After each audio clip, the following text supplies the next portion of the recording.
Olá pessoal, eu sou a professora Raquel da Rede CESF, que a nossa aula de hoje vai abordar os regimes totalitários.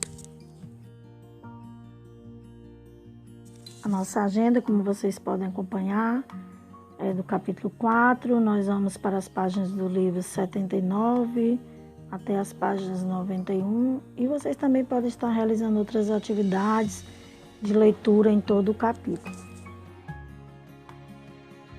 Então vamos lá, vamos saber como surgiu o totalitarismo, não é mesmo? O auge do totalitarismo, pessoal, ele aconteceu nas décadas de 1920 e 1930 na Europa. O surgimento desse sistema político está diretamente relacionado com as consequências do pós-guerra, que seria a Primeira Guerra Mundial, né? Que foi um acontecimento marcante na história do mundo todo. E ao fim desse conflito, o saldo deixado foi de grande destruição, mortes e muita crise, tanto na política quanto na economia. Então, após a Primeira Guerra Mundial, a destruição de material e a quantidade de mortes, né, tinha alcançado níveis sem precedentes, muito alto. Além disso, o desfecho do conflito também havia deixado uma série de ressentimentos. O crescimento do comunismo, né, que atemorizava as classes médias e altas da Europa Ocidental. Com isso, veio as crises econômicas que afetavam também todo o país e levavam países à falência. O termo totalitarismo ele surgiu na década de 1920, e foi criado a princípio para referir-se ao fascismo italiano. O primeiro regime totalitarista que foi implantado foi a partir do sucesso do fascismo italiano, que é o fascismo que conquistou força para espelhar-se como alternativa política em toda a Europa.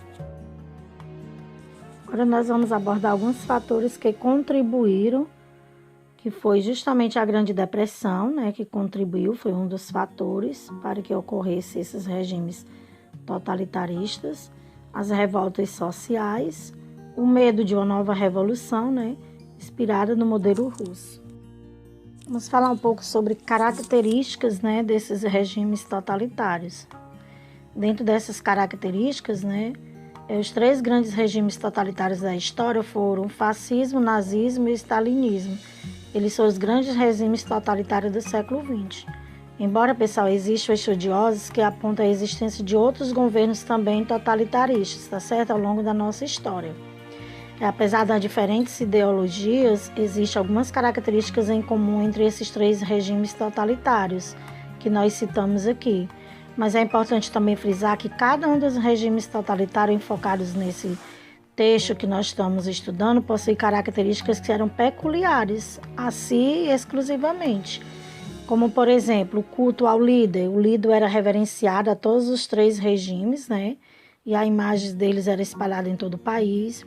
Havia também a censura. Os meios de comunicação não podiam emitir opiniões que não fossem aprovadas pelo governo.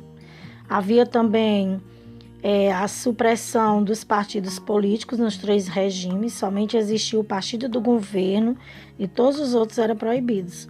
Houve também a criação de inimigos internos e externos, né? Com a retórica totalitária, eles criavam inimigos internos, externos, e o combate desses grupos justificava justamente a tomada de medidas extremamente autoritárias. Além disso, né, eles tomavam também e promoviam a centralização do poder. O líder num partido, eles doutrinavam ideologicamente sua população, eles promoviam o terror para intimidar os opositores. Nós iremos entender um pouquinho as características do fascismo na Itália, do nazismo na Alemanha. Também houve o franquismo, né, na Espanha, e o salazarismo também em Portugal. O fascismo na Itália ele foi o primeiro movimento totalitário a ser implantado na Europa, ocupando o poder da Itália, né? Quando Benito Mussolini ele foi nomeado primeiro-ministro após a realização da marcha sobre Roma. Então, o fascismo, por sua vez, ele surge em 1919, quando foi fundado os grupos italianos de combate. A ascensão de Mussolini, pessoal, ele chegando ao poder, aconteceu em um contexto de crise política e econômica. Então, dentro desse contexto dessa crise política e econômica que ocorreu na Itália, houve o crescimento do comunismo no país. Assim começa, na década de 20, as forças fascistas. Vamos falar um pouco sobre o surgimento do nazismo na Alemanha. Isso ocorre em 1919, e lá havia um Partido Nacional Socialista dos Trabalhadores Alemães, e Adolfo Hitler foi um dos primeiros membros do partido, e com o passar do tempo ele torna-se líder desse partido. Isso atribui-se o crescimento de Hitler nos quadros do nazismo como resultado que ele tinha uma capacidade de mobilizar multidões, e a partir dessa capacidade, dessa retórica que ele tinha, o nazismo ganha força na Alemanha. E ao longo da década de 20, o fortalecimento desse partido está relacionado com a derrota da Alemanha na Primeira Guerra Mundial. Como nós estudamos quando nós estávamos em sala de aula, sobre o Tratado de Versalhes, que a Alemanha ela teve uma punição, como a culpada pela Primeira Guerra Mundial. Com isso, com a situação da Alemanha no pós-guerra, associada a essa retórica nazista, acaba empurrando muitas pessoas da sociedade alemã para a defesa de medidas autoritárias. Com isso, houve o crescimento do nazismo, através das tropas nazistas que ganharam força e passaram a perseguir os comunistas sociais-democratas.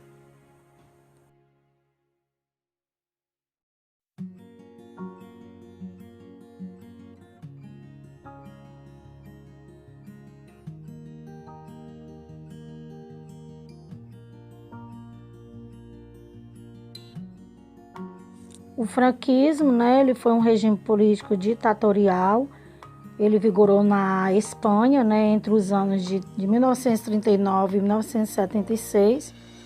Esse franquismo ele era baseado na ditadura do líder que dava nome ao regime e tinha como característica uma forte repressão aos opositores do sistema. As bases do regime eram defendidas pelo catolicismo e o anticomunismo também. Esse regime ditatorial, o franquismo, ele tinha como característica também o conservadorismo, o nacionalismo e o autoritarismo. Já o salazarismo foi também um regime ditatorial. Ele existiu em Portugal em 1933 e 1974. Ficou bastante conhecido como Estado Novo, O termo salazarismo ele faz menção a Antônio de Oliveira Salazar, chefe de governo de Portugal, em 1933 e 1963.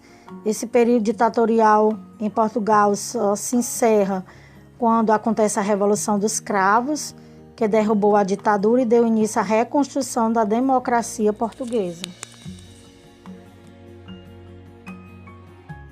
Então, pessoal, recapitulando aí um pouquinho tudo que nós vimos na nossa aula de hoje, Totalitarismo seria o sistema político, uma forma de governo que proibia partidos de oposição, restringia também a oposição individual, as suas alegações e exercia um elevado grau de controle na vida política e privada dos cidadãos, Seria considerado uma forma extrema, e completa de autoritarismo.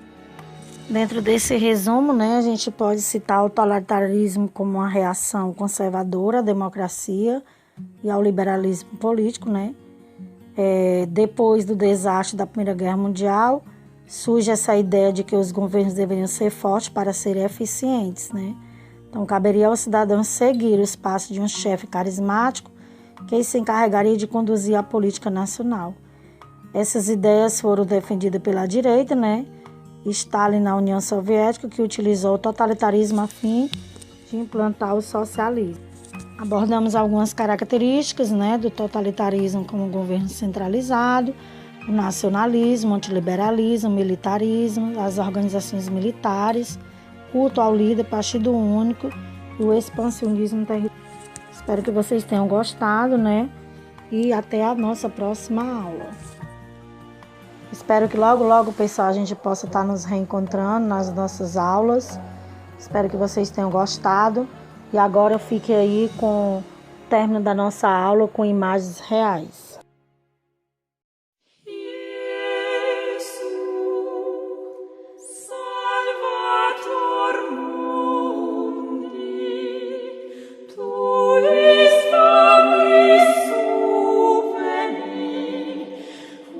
Precious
is turned into sparks that shine.